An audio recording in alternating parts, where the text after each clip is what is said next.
নমস্কার, চলে এলাম কবিতা আবৃত্তিতে। আজ আমি আবৃত্তি করে শোনাব রবীন্দ্রনাথ ঠাকুরের সহজ পাঠ বই থেকে নেওয়া কবিতা আমাদের ছোট নদী। তো চলুন শুরু করা যাক। আমাদের ছোট নদী চলে বাঁকে বাঁকে, বৈশাখ মাসে তার হাঁটু জলে থাকে।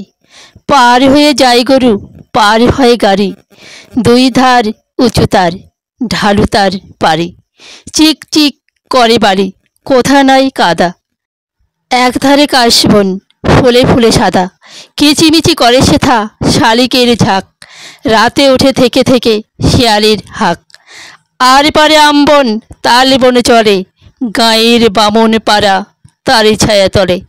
তীরে তীরে ছেলে মেয়ে নাহিবারে কারে, গামছায় জল ভরি গায়ে তারা ঢালে।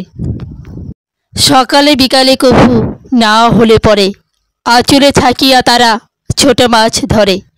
বালি দিয়ে মাঝে থালা, ঘটিগুলি মাঝে, বধুরা কাপড় কেচে যায় গৃহকাজে। আষাঢ়ে বাদরে নামে নদী ভরে ভরো, মাতিয়া ছুটিয়া চলে ধারা খরতর। মহাবেগে কল কল কোলাহল ওঠে, খোলা জলে পাকগুলি ঘুরে ঘুরে ছোটে। দুই কূলে বনে বনে পড়ে যায় সারা, বর্ষার উৎসবে জেগে ওঠে পাড়া।